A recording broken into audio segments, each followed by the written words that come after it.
Hello, my name is Chris, and in today's video, I'm going to show you how to renew a lease on TenantCloud. To get started from your dashboard, simply go over to your Contacts tab, where you can select the tenant that you wish to renew the lease for.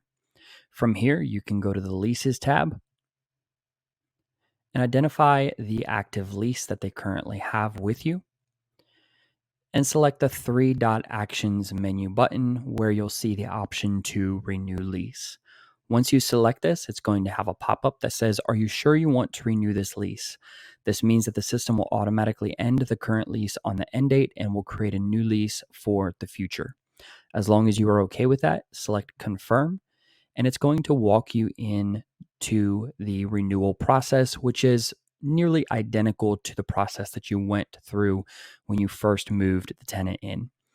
Simply select whether you want to send to sign agreement, or if they've already signed something, you can attach a signed agreement and select get started. From here, it is going to ask you to confirm all of the information here. The renewal start date is the most important part on this page, as well as if there are any changes to roommates. And it is not possible to change the invoicing type because this is a continuation of the previous lease. Once you're ready, simply select next step. From here, it's going to ask you to confirm the rent, and if that has changed, then you'll want to update that here, as well as any additional deposits or other charges that you may be adding on as a part of this renewal, and select next step. From here, it's going to ask you to confirm that nothing has changed regarding the settings from the prior lease. If you charge a one-time renewal fee to the owner of the rental property, keep in mind that this setting should already be set up underneath the property if you do charge a renewal fee. Otherwise, you do have the option to add it in here. So let's say you have a $50 property management fee for every time you do a renewal. You can set that there so that it will automatically create that invoice at the time of the renewal, and we'll select next step. Chances are the tenants already have an insurance policy. However, if you select this yes toggle, it is going to require them to provide you with an updated copy of their renter's insurance before the renewal will take effect. If you don't want to make that a requirement as part of your renewal, simply set the toggle to no and click next step.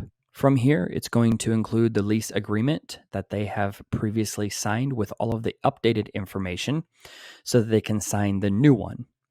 Just make sure that all of the information is correct. And once you have verified that all of the information is accurate and you want to require default signatures or some type of special signatures or initials on the document using these fields here, simply scroll down and select Send to Sign. Congratulations, you have sent a renewal through the TenantCloud system. You will see that the status is showing as pending. And once that has signed, it will change to an active lease, and you will get notified regarding the e-signature being applied to the lease. Until then, you'll be able to see that the outstanding requirement for this to be an active renewal is that they do need to sign the agreement. And keep in mind that the lease will not take effect until the start date of the renewal, which in this case is going to be March 25th of 2023. And that is how easy it is to renew a lease on TenantCloud. To get started for free, just go to www.tenantcloud.com and click sign up today.